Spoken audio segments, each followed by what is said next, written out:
ছাদে চাষাবাদ পেজ থেকে বন্ধুরা, আমি সাকওয়াত হোসেন বাবন আপনাদের সবাইকে জানাচ্ছি অনেক অনেক শুভেচ্ছা। আজ অনেক দিন পরে আরেকটি এপিসোড নিয়ে আপনাদের সামনে উপস্থিত হয়েছি। আশা করি আমার এই এপিসোডটি আপনাদের অনেকেরই উপকারে আসবে। তো বন্ধুরা, আপনারা যারা আমার ছাদ বাগানের ভিডিওগুলো দেখেন তারা জানেন যে যে গাছ আমি লাগাই না সেই গাছ সম্পর্কে আমি কোনো ভিডিও করি না।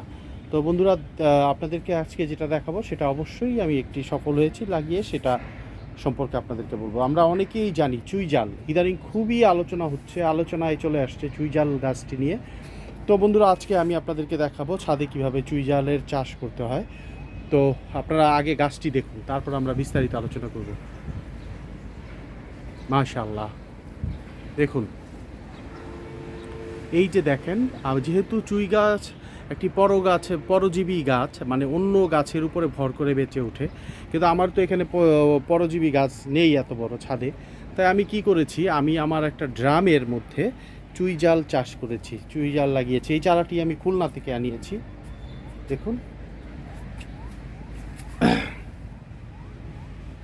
খুলনা থেকে এনে এরকম একটা ড্রামের মধ্যে, এই আপনার ব্যাগের ড্রামের মধ্যে আমি চুই জালের গাছটা লাগিয়েছি। এবং মাশাআল্লাহ, এখান থেকে এই দেখুন ছাদে চুই জাল কীভাবে চাষ করবেন আপনারা।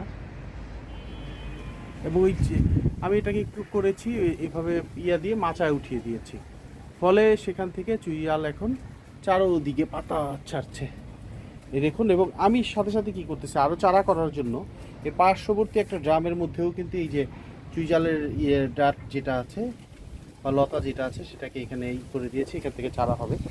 আপনাকে গাছটা আপনার ঘুরায় দেখলে আপনারা বুঝবেন যে চুই জালের কী অবস্থায় আছে। দেখুন, ছাদে চুই জাল, বিশ্বাস করা যায়? এই যে এটাও চুই জালের লতা, কিন্তু এই দেখুন। তো বন্ধুরা, আমি আজকে আপনাদেরকে যে টিপসটা দিব সেটা হলো কিভাবে আপনারা অতি সহজেই ছাদে চুই জালের চাষ করতে পারেন, সেটা নিয়ে কথা বলবো। চলুন কথা না বাড়িয়ে আমরা আমাদের ভিডিওটা শেষ করে ফেলি আজকে। দেখুন, আমি এখানে এই যে চুই জালের পিছনের অংশে পিছে দেখুন, এই যে দেখুন পিছের অংশ এখানেও আছে চুই জালের, এই যে নিচে পাইতেছে এখানে নিচে এই যে লতা পাতা।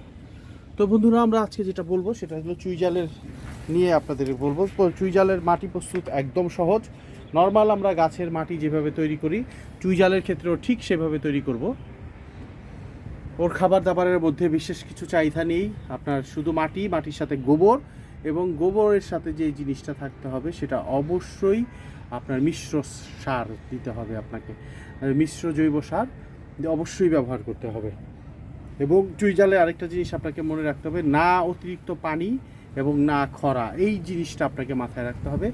আমরা যেই খুলনায় যেই গাছগুলো দেখি সেগুলোতে দেখতে পাই যে আসলে অন্য গাছের উপরে বায়া ওঠে এবং সেই সব গাছের গোড়াগুলো একদম শুকনো খটখটা থাকে। কিন্তু আমি ছাদে যে চাষ করতে এসে দেখেছি যে এর আগে আমি চুই জাল এনে ছাদে লাগিয়ে যে বড় করতে পারি নাই, মরে গেছে, কিন্তু আল্লাহর রহমতে এবার ইনশাল্লাহ এটা বড় হয়েছে। আমরা যদি গোড়াটা দেখি তাহলে দেখুন, গোড়ায় যদি যাই, পাতার কারণে যাওয়া যাচ্ছে না। দেখুন গোড়াতে, দেখছেন গোড়াটা, মাশাআল্লাহ, এই যে গোড়াটা ঠিক আছে। তো এটার জন্য আপনাকে চুই জালকে যেহেতু মোটা তাজা করতে হবে, তাই অবশ্যই আপনারা একটা জৈব সার ব্যবহার করবেন। তারপরে হচ্ছে খৈর যেটা আছে সেটা দিবেন, এবং মাটি কিছুদিন পর পর এটাকে খুঁচিয়ে দিতে হবে চারপাশ থেকে, এবং এটার সাথে জৈব সার ব্যবহার করবেন প্রচুর পরিমাণে। তো বন্ধুরা, আর বেশি কথা বলবো না, কারণ চুই জালের ভিডিওটা আমি খুব সংক্ষেপে করতে যাচ্ছি, কারণ বেশি কিছু দেখানোর নাই। আপনারা দেখুন, শুধু গাছটা দেখুন, প্রচুর লতা পাতা হয়। এবং আমি অনেকেই চুই জাল খায়, কীভাবে খায় আমি জানি না, হয়তো এই ডগাগুলোকে কেটে নিয়ে তরকারি মাংসতে দিয়ে তারপর খেতে হবে, কিন্তু আমি এখনও এগুলো করি নাই, কারণ আমার ছাদ থেকে এই দেখুন চুইয়ের এই ডগা দেখছেন আপনারা, সব জায়গাতেই ডগা দেখতে পাচ্ছেন। তো বন্ধুরা, আজকে এই পর্যন্তই। যেখান থেকে আমাদের এই ভিডিওটা দেখছেন তাদের সবার উদ্দেশ্যে বলবো বেশি বেশি করে গাছ লাগান, কারণ গাছ প্রেমিকই দেশপ্রেমিক।